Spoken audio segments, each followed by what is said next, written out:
இன்னைக்கு தமிழ்நாடு நம்பர் 1 மாநிலமா இருக்கு. ஆனா ஹிஸ்டரியை புரட்டி பார்த்தோம்னா 1950களில் அப்படியே தலைகீழான நிலை தான் இருந்துச்சு.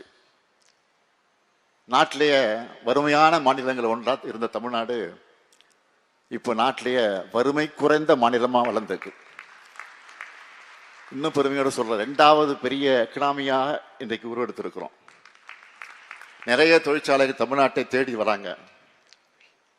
கடந்த 6 மாசத்துல பார்த்தீங்கன்னா வின்ஃபாஸ்ட், டாடா லேண்ட் ரோவர் என 2 பெரிய கார் உற்பத்தி ஆலைகள் திறந்து வச்சேன் 2 நாளைக்கு முன்னாடி, நேற்று 1. இதற்கு முன்னே இவ்வளவு ஷார்ட் பீரியட்ல 2 பெரிய கார் நிறுவனங்கள் திறந்து வச்ச வரலாறே கிடையாது. ஆனா நம்ம பண்ணியிருக்கிறோம். அடுத்து ஃபோர்டு கம்பெனியும் மீண்டும் உற்பத்தி தொடங்க போறாங்க.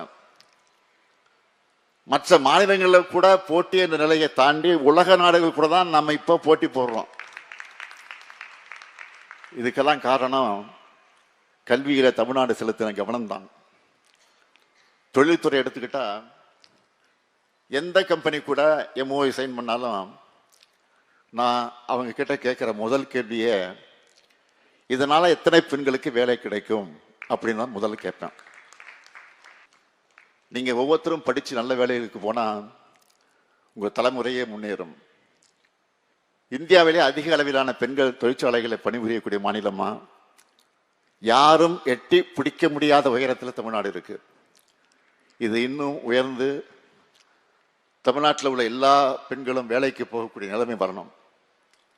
அதுக்கு உங்களுக்கு என்ன தேவையானாலும் சொல்லுங்க, நான் செய்வதற்கு தயாராக இருக்கிறேன்.